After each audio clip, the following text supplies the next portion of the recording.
Some of the most powerful stories from the ancient world, they're not just stories, right? They're more like puzzles.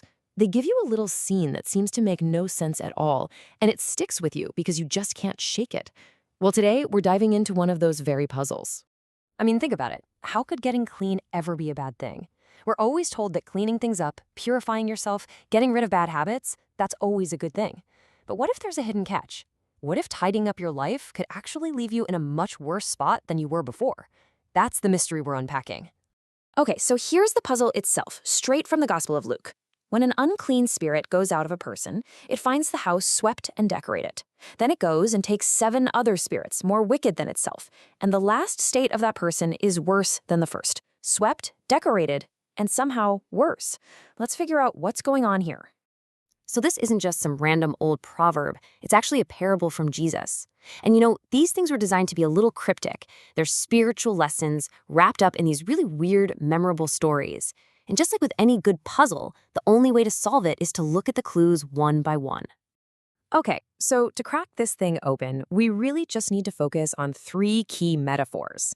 If we can figure out what the house, the sweeping, and the decoration are really talking about, the whole meaning of this warning is going to snap right into place. All right, first things first, let's tackle that first big clue. What or who is this house that the spirit keeps trying to move back into? So here's the first big reveal. The sources are pretty clear. The house isn't a building at all. It's a person. We're talking about their body, their mind, their spiritual life, the whole shebang. And this isn't just a random guess, right? There's a solid foundation for this idea in other texts. Like here, in 1 Corinthians, the body is called a temple, a sacred space, a house for something divine. So that sets up the big idea. A person is basically a spiritual dwelling, and any dwelling can be occupied. The real question is, occupied by what? And that, right there, is where the danger comes in. Okay, so the house is a person. Got it. Now, what about the next part of the story? The house gets swept. Now, on the surface, that sounds great, doesn't it? Who doesn't want a clean house? But the parable says this is actually part of the problem. Well, sweeping here is a metaphor for getting your act together. Kicking a bad habit, cutting out a negative influence, that kind of thing. It's that effort to clean up your life. But here's the twist. The sources tell us that's only half the battle. It's dangerously incomplete. And here's why it's so dangerous. You've heard the saying, nature abhors a vacuum, right? Well, apparently, the spiritual world does too. Just getting rid of the bad stuff creates an empty space. And an empty, unguarded spiritual house, well, that's like putting out a giant vacancy sign for whatever's floating by. Which brings us to the most interesting part, I think, the decoration. The house isn't just swept, it's decorated. And this is where it gets really tricky, because the sources lay out 2 totally different ways you can go about doing this. Check out this quote from 1 Peter. It really draws a line in the sand. It's all about the difference between decorating on the outside versus adorning what it calls the hidden person of the heart. It's suggesting the real decoration is something nobody else can even see.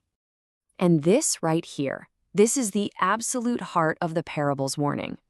You can fill your newly cleaned house with worldly decorations, pride, vanity, always chasing the next new thing. It looks good from the street, but it's just a facade. The real protection comes from godly adornment, filling the house with the deep stuff, like humility and peace. Yeah, the sources are really specific about what these flimsy, worldly decorations are. They call them things like the desires of the eyes and pride of life. Think about it. If you clean house just to fill it up with vanity and ego, you're basically rolling out the red carpet for those 7 worse spirits to come right on in. Okay, so sweeping alone isn't enough, and decorating with the wrong stuff is actually a trap. So what's the answer? How do you actually lock the doors and secure the house for good?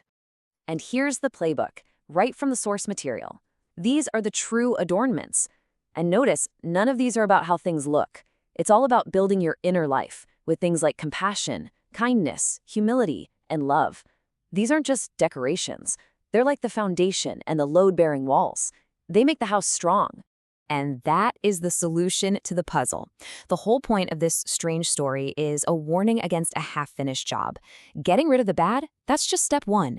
The real life-changing part is step 2, actively, intentionally filling that new empty space with something truly good. This verse from Ephesians just nails it. It's a perfect summary of the whole thing. It doesn't just say, don't get drunk with wine. It says, don't do that, but be filled with the Spirit. It's not about being empty, it's about what you choose to be full of. So that's the question the parable leaves us with. And it's just as powerful today. When we try to change, are we just sweeping? Are we just creating this clean, empty space that's actually really vulnerable? Or are we taking that crucial next step to fill that space with the kind of virtues that make a house a true, strong, and beautiful home? Because as the parable warns us, the difference between those two is everything.